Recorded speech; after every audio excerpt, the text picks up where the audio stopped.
So it is the final Friday before Election Day, and President Trump continues firing up his base, or trying to, on the campaign trail. For some analysis on that and more, it is Shields and Brooks time. That is syndicated columnist Mark Shields and New York Times columnist David Brooks. Hello to both of you. So, David, the president, we've been talking about it all week, out on the trail, every day, in a way, presenting a darker and darker picture of what's going to happen if the migrants come across the border, if we let too many immigrants in, if this happens or that happens. Is this a successful strategy on his part?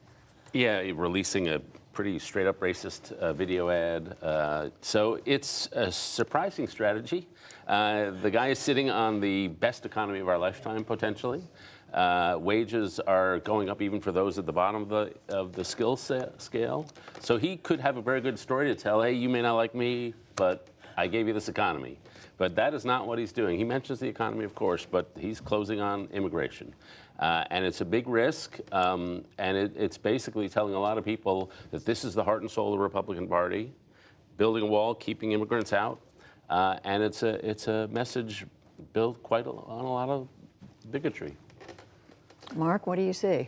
Well, Judy, the earlier segment with Amna and Heather Long from the Washington Post, I mean, just summed up the campaign and the total disconnect. On the economy. It's remarkable. I mean, 250,000 jobs, biggest year-to-year increase in wages. I mean, it's just good news. You'd think they'd be humming Happy Days Are Here again. Instead, the president's out there saying, I'm mad as hell, and I'm not going to take it anymore. I mean, it is a disconnect, but I think at a political level, it's pretty obvious. It's a red state strategy to save the Senate. That's what it is. He's not. They're basically giving up on the suburbs. I think it's fair to say, Republicans. If you're Barbara Comstock sitting here in neighboring Northern Virginia and Fairfax County, I mean, this is not what you want to hear. I mean, this is you've got a great economy, just a remarkable economy. 97 consecutive months of going back. Have to include Barack Obama, obviously, in that, but of job growth. I mean, it's a boom. But he just avoids it and basically baits and plays to, as David writes, to the darkest fears rather than the aspirations, hopes, and inspiration of the American people. David, you finished using the word bigotry.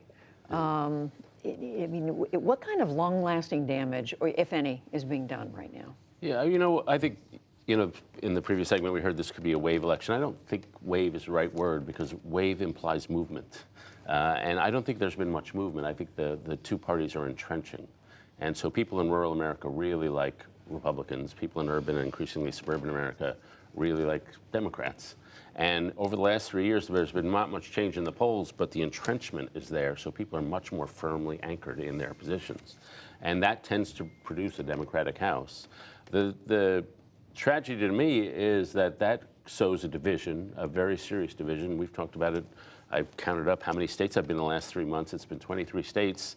And it's a sense that you get two different electorates who are not even having, it's not like they disagree on the issues, they're having two different conversations. And so you got that kind of division. And then this campaign really sows racial divisions in a pretty naked way. And if it pays off, and if the Republicans somehow keep the House, well, that's just like a permission slip to a lot of pretty bad behavior, I think. And you mentioned wave. I think Patrick and Domenico were saying small wave, a wave in the Northeast, a different kind of a wave in the Midwest, in different parts of the country. Is this a meteorological show? Squalls. I think it'd be Democratic squalls. But Mark, I mean, you both have referred to this. The president, there was an ad put out by the White House this week showing a man who was convicted of murder, and they were comparing him to the migrants coming across the border.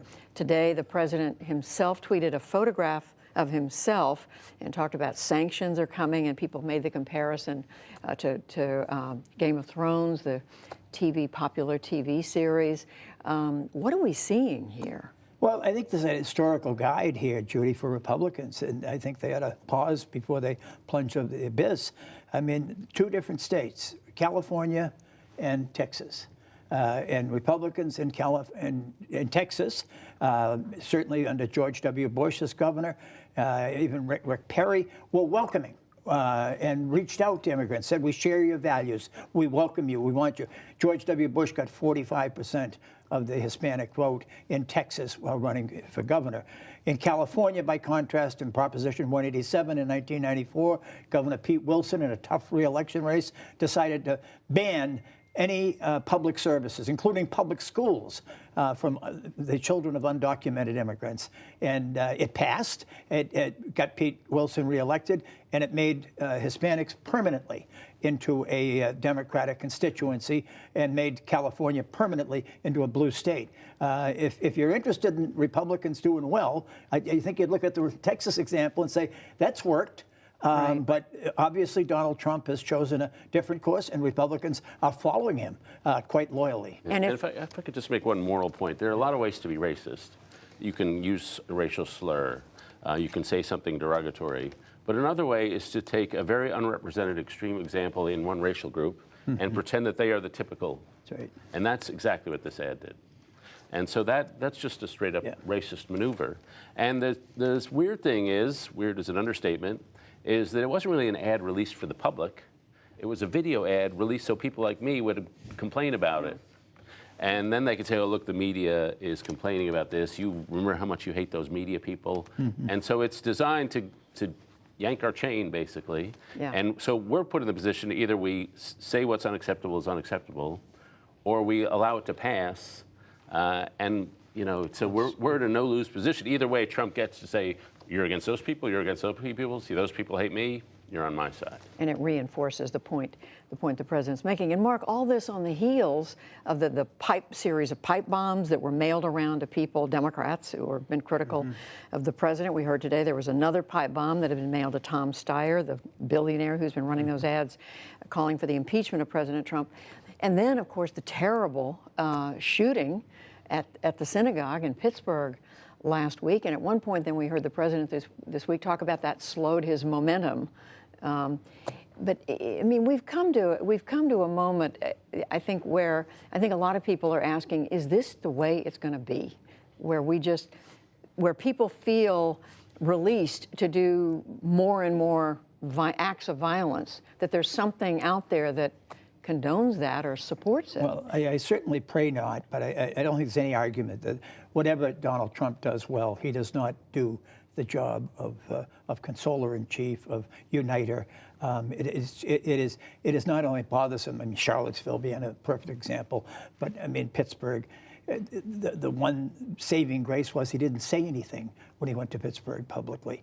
And I think it's fair to say, Julie, without being harshly partisan, that Donald Trump, there's a teleprompter Donald Trump, and there's an authentic Donald Trump that we see in tweets and his public utterances.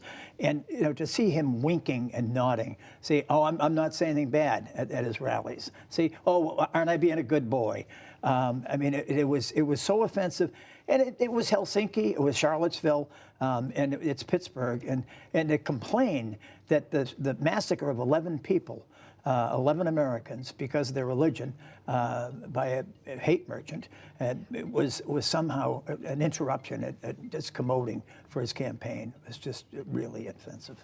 Yeah, and I would say when you have a society with a lot of social breakdown and social isolation, you have a tinderbox. You've got a lot of lonely young men who have had to, according to this guy in Pittsburgh, had no friends in high school, few friends in adulthood. His neighbor said he lived in his own world, sitting alone in his car smoking and listening to the radio. People like that sometimes make a desperate bid to go from insignificance to infamy by doing something big, and they sometimes do it by killing innocents. And then when you throw extremism onto that tinderbox, you're going to wind up with a lot of this. And so it's those two things, I think, that have created the massive shootings, sometimes against innocent school kids, sometimes against innocent worshipers at a synagogue. So it takes both those elements, but we have a lot of both those elements. We have a lot of isolation, and we have a lot of extremism. So as we come down to just not even 4 days now, Mark, until Election Day, is there a message? Is there a clear message from Democrats? Do they need to be united in a message? What are we hearing? Well, I mean, the Democrats have essentially been we're going to be a check, a balance. We want balance restored. We're going to be a check on Donald Trump. They've obviously emphasized health care, and the Republicans voting 54 times to repeal the Affordable Care Act, and now saying, no, well, but we want to preserve the pre-existing condition. But there isn't an overarching Democratic message, and I think the Democrats, quite frankly, even in the face of the caravan, have not had a coherent or united message to answer for it. I mean, I think at some point they have to assert that illegal immigration is illegal. While we recognize the suffering and of people, that this is just can't be accepted, and the only answer is not just they're 1,000 miles away and they're going to be a month before they get here. I really think that's been a lack of a Democratic policy. And sending troops to the border and ending illegal asylum and so on. But what do you hear from the Democrats? Yeah, well, first, it's not hard to say illegal immigration is illegal, but we're for diversity.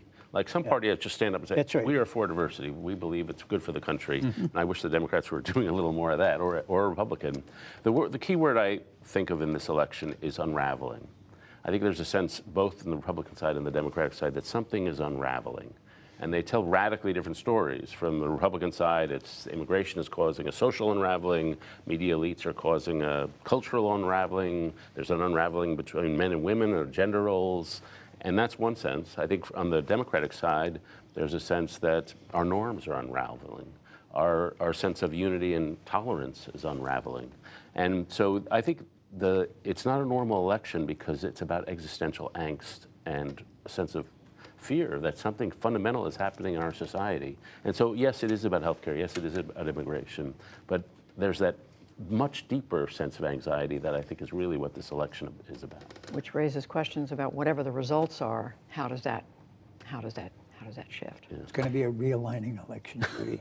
It is. I mean, at the end of this election, you'll see groups that have never voted Democratic before voting overwhelmingly Democratic, including suburban high education voters, and people who voted Democratic all their lives have gone to the Trump side. Well, we are so glad that the two of you are going to be with us on election night all night long. Mark Shields, David Brooks, thank you. Thank you.